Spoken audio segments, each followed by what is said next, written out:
A stupid argument on Twitter turned into the worst night of my life, and it happened because I refused to shut up when I should have just walked away.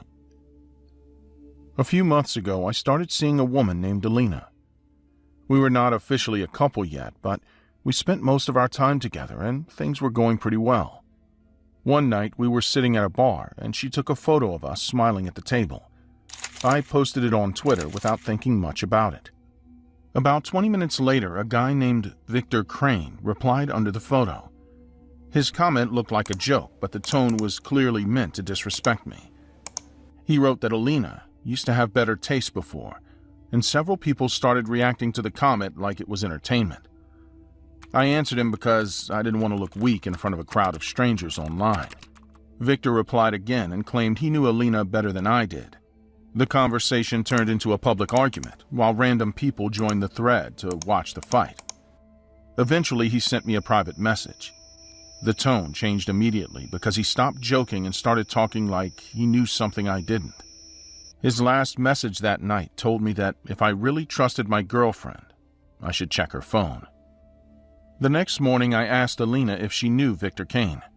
She told me he had messaged her months ago trying to flirt with her, but she said she blocked him because he already had a girlfriend. She sounded annoyed when she talked about him, and she told me I should just ignore the guy. I wanted to do that, but the argument was already stuck in my head. Later that day, I opened Twitter again and looked at Victor's profile. It was full of normal posts, gym photos, and pictures of him with a woman who was clearly his girlfriend. I clicked her account and started reading her posts. She looked happy and had no idea that her boyfriend was messaging other women behind her back. I sat there staring at the screen while the message box blinked in front of me. At that moment, I could have closed the page and ended the situation. I probably should have. Instead, I decided to get revenge. I sent her a message telling her that Victor had been sending photos to my girlfriend. When she didn't respond, I went back to the public thread and wrote that Victor liked flirting with other women while pretending to be loyal to his girlfriend. The reaction started almost immediately. Likes and replies kept appearing under the post while strangers began asking questions about Victor. The attention pushed me further because it felt like people were supporting me. Victor eventually replied under the post, and his response sounded calm in a way that irritated me. He told me to relax and stop creating drama. His attitude made me even more angry because it looked like he was treating the whole thing like a joke. Instead of stopping, I tagged his girlfriend in the post so she would see it. I also tagged a few of her friends whose names appeared in her photos. The argument quickly spread beyond the two of us, and more people began digging through Victor's old tweets. He sent me another private message telling me to stop involving her in the situation. I ignored him and wrote another public post accusing him again. I kept tagging more people connected to his girlfriend because I wanted everyone to know what he was doing. Victor's next message sounded different. The calm tone disappeared and he told me I had crossed a line. He warned me that I needed to stop posting before things got worse.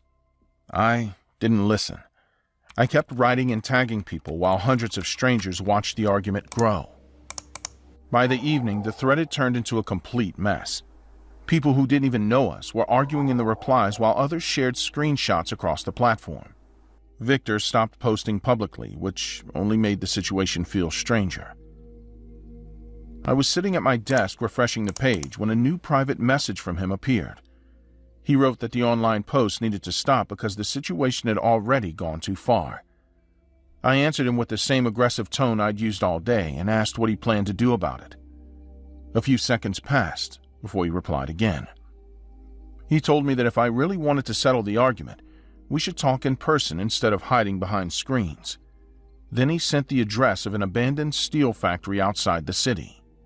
For a moment, I stared at the message while the quiet in my apartment made the decision feel heavier than the online argument ever had. I still answered yes. I told him I'd meet him at midnight. The factory looked massive when I arrived that night. Broken windows covered the walls, and weeds had grown across the empty parking lot. I sat inside my car for a moment because the place felt much more serious than the fight we had online. Eventually, I stepped out and walked toward the entrance. The front door was already open, and the inside of the building was dark, except for a weak light hanging above in the middle of the floor. When I walked deeper into the room, I noticed something under that light. A chair stood in the center of the factory. My mother was tied to it. Her hands were bound behind the chair and tape covered her mouth. She started shaking the moment she saw me walk closer. I ran toward her without thinking. Victor stepped out from behind a large machine before I reached her. He grabbed my jacket and pulled me back hard enough to knock me to the floor. The impact made my head spin while my mother struggled against the ropes and tried to scream through the tape. Victor walked toward her slowly and pulled a knife from his pocket. He looked at me with a smile that showed how angry he had been all day. He told me that I enjoyed humiliating people online, and now I was going to understand what that felt like. Victor pressed the knife against my mother's arm while I struggled to stand up again. I shouted at him to stop, but he kicked me in the stomach and forced me back down onto the concrete floor. He reached into my pocket and threw my phone toward me. The device slid across the ground and stopped near my hand. Victor told me to pick it up and open Twitter. When I hesitated, he pushed the blade slightly into my mother's arm, and the pain made her cry through the tape. He told me to write a post saying that everything I had accused him of was a lie. My hands moved across the screen while he watched closely. I typed that I'd made the whole story up and that Victor had done nothing wrong. Then he ordered me to tag the same people again so they would see the confession. After I posted the message, Victor waited until the first replies started appearing under the thread. When he saw the reactions, he looked satisfied. He cut the ropes holding my mother's arms and stepped back and running out of the building. My mother and I left the factory as quickly as we could. We drove straight to the hospital where doctors treated the cuts on our arm and the bruises covering both of us. The police searched the building later that night, but Victor had disappeared before they arrived. By the next morning, his social media accounts were gone. The confession I posted is still online, and thousands of people believe that version of the story because they never saw what happened inside that factory.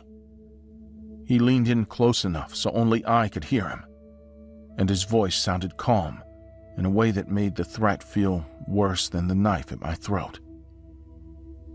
Next time you try to destroy someone online, remember how easily I found your family.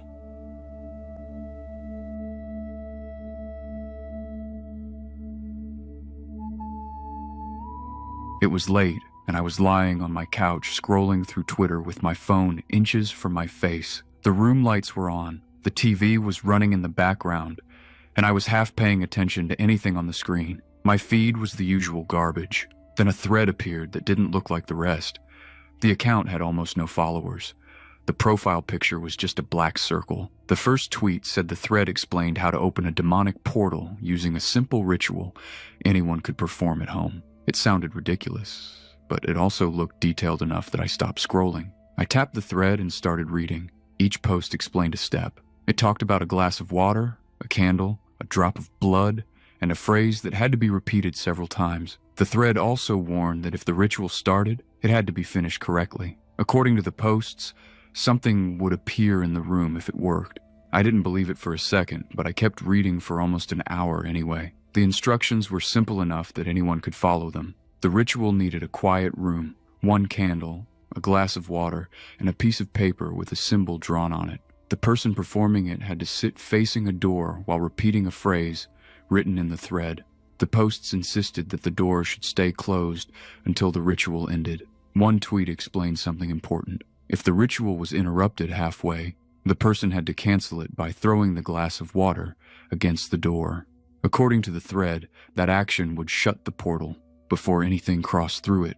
I stared at my phone for a long moment before standing up. My apartment was small and quiet. The kitchen was a few steps away, and I grabbed a glass without thinking too much about it. Then I found a candle in a drawer and brought both things to the table in my living room. The phone stayed on the table while the thread remained open on the screen. I followed the instructions just to see what would happen. Before doing anything else, I checked the steps again. The thread warned that once the phrase started, it should not stop until the ritual finished. The candle had to stay lit. The glass of water had to remain in front of the person performing it. The door had to stay closed. I placed the glass on the table and lit the candle. The flame moved gently, but stayed steady. I took a pen from the table and pressed the tip into my fingertip, just hard enough to break the skin. A drop of blood formed, and I let it fall into the glass of water. The red color spread slowly through the liquid. Then I sat down facing the door. Before I began speaking, something in the room made me hesitate. The TV suddenly lost signal and the screen turned black. The apartment became quiet in a way that felt strange because the television had been running all night. The only light left in the room came from the candle on the table. I looked at the phone again and began repeating the phrase written in the thread. The words sounded strange, but simple enough to say. After the third repetition, the lights in the apartment shut off at the same time. The candle flame jumped suddenly and leaned sideways as if someone had blown air toward it. In the kitchen, a cabinet door slammed open so hard it bounced off the wall. A plate fell from inside the cabinet and shattered on the floor. I stopped speaking for a second and stared toward the kitchen. The thread on my phone showed the next message. It said that if objects started moving, the ritual had already begun working. I looked around the room carefully before continuing. The hallway door leading to my bedroom was closed. The front door of the apartment was still shut exactly the way it had been earlier. Nothing was moving now, but the broken plate in the kitchen was clearly visible on the floor. I read the next tweet in the thread. It warned that something would appear behind the person performing the ritual. The instructions said not to look at it directly until the ritual finished. According to the post, looking too soon could provoke it. My eyes stayed locked on the door in front of me. Before anything else happened, the room became completely silent again. Even the faint sound of traffic outside had disappeared. The candle flame flickered hard and bent sideways, then the front door unlocked by itself. The handle turned slowly and the door swung open with a long creaking sound. Cold air moved through the apartment and pushed the candle flame almost flat. At the same time, something heavy slid across the kitchen counter. Another plate lifted from the counter and flew across the room. It smashed against the wall near my shoulder, and pieces of ceramic scattered across the floor. I forced myself to keep repeating the phrase. The thread said stopping too early would be dangerous. Behind my chair, something touched the floor with a soft step. I kept my eyes on the door while the steps behind me continued. Each step sounded slow and heavy. Whatever was behind me dragged its feet slightly across the floor before taking the next step forward. The sound got closer until it was directly behind my chair. The candle flame began shaking violently. I could see a shadow stretching across the table, but the shape didn't match anything in the room. It looked tall and uneven, with long arms hanging too close to the ground. Before turning around, I looked at the phone again. The thread said the ritual ended when the phrase was spoken for the final time. It also repeated the warning about the glass. If something tried to attack before the ritual finished, the person had to break the glass against the door. Something cold touched the back of my neck. I turned around quickly. The figure standing behind me was tall enough that its head nearly touched the ceiling. Its body looked like thick black smoke held together in the shape of a person. The arms were long and thin, and the fingers were stretched like wires. The face had no eyes or mouth. It leaned closer to me slowly. One of its arms lifted and reached toward my shoulder. I grabbed the glass of water with both hands. The figure moved faster the moment I touched the glass. Its arm shot forward and grabbed the back of my shirt, pulling me hard against the table. The candle fell over and rolled across the surface, while the flame kept burning sideways. I tried to pull away, but the grip on my shirt tightened. The figure dragged me halfway across the table and knocked the phone onto the floor. The screen cracked, but the Twitter thread was still visible for a second before the phone slid under the chair. Its other hand reached toward my throat. I swung the glass as hard as I could and threw it at the door. The glass smashed against the wood with a loud crack. Water and blood splashed across the surface and ran down the door in dark streaks. At the exact moment the glass broke, every light in the apartment turned back on. The figure disappeared instantly. I stood there breathing hard while staring at the door.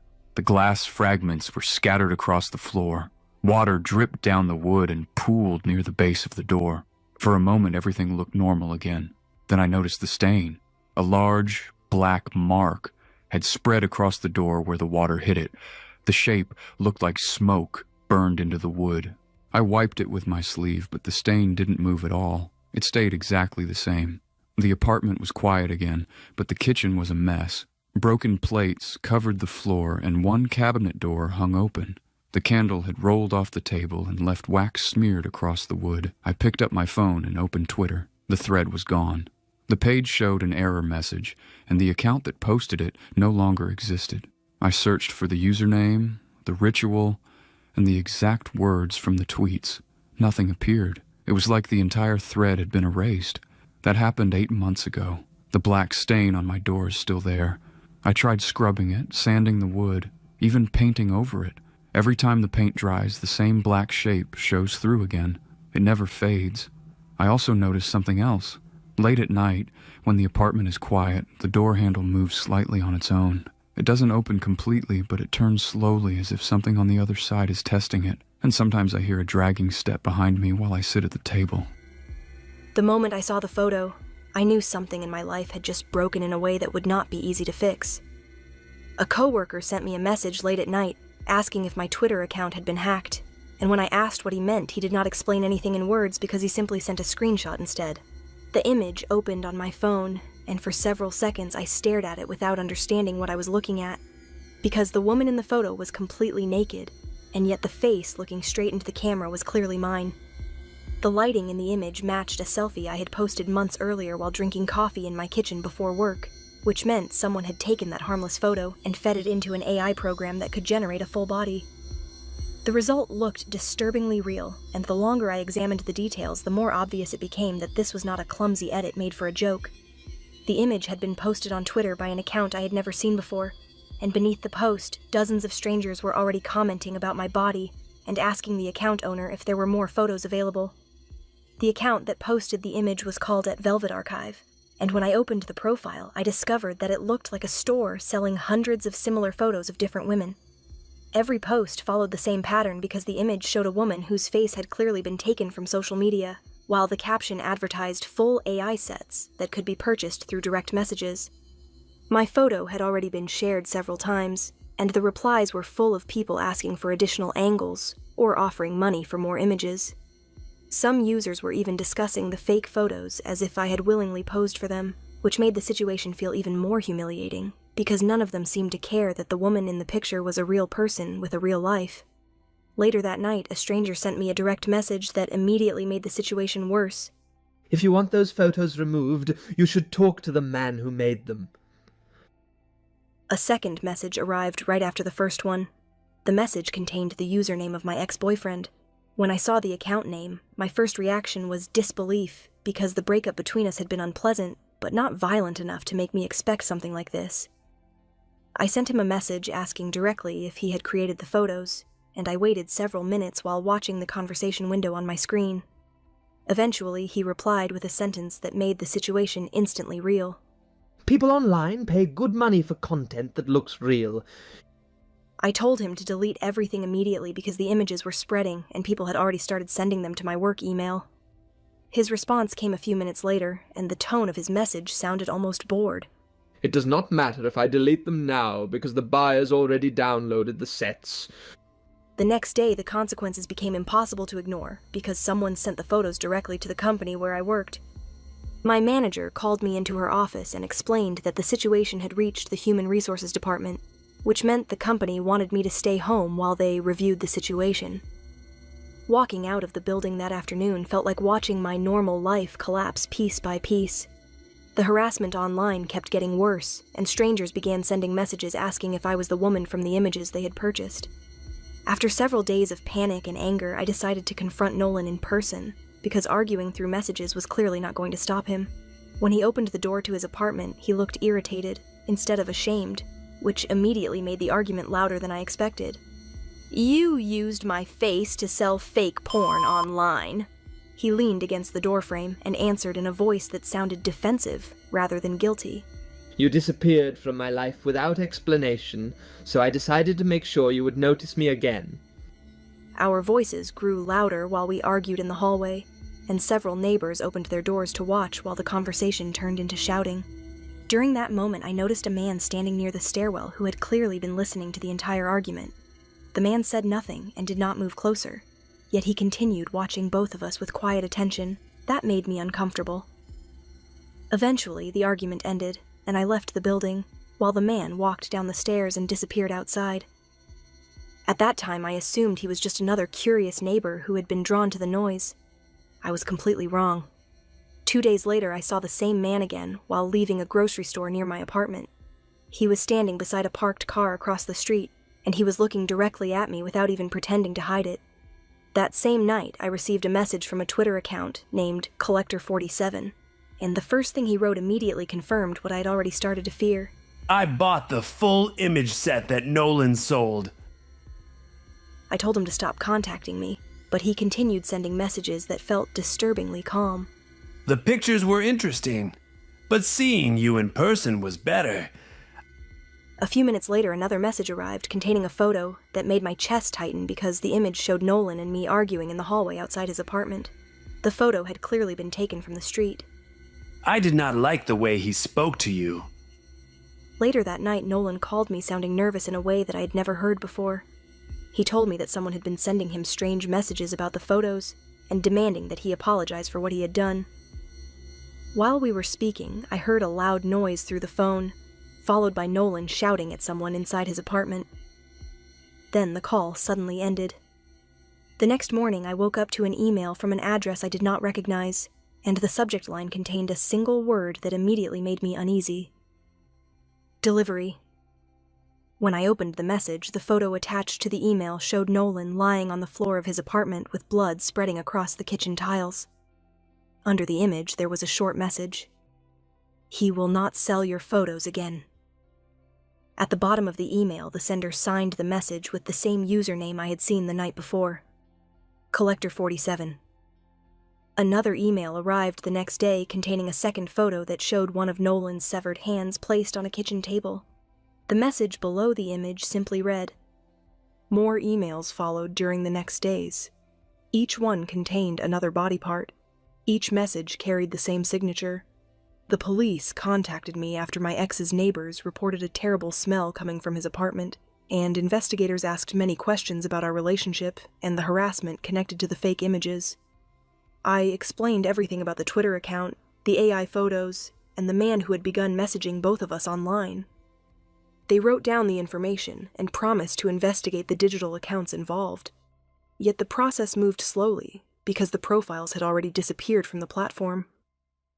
The emails eventually stopped, and for a while I believed the situation might finally be over. Months later, I opened Twitter again because curiosity slowly replaced fear. Before searching my name, I sat quietly at my desk, wondering if the images were still circulating somewhere online. The search results appeared on the screen a few seconds later. The account at Velvet Archive was gone. But another account appeared instead. The username was Collector47.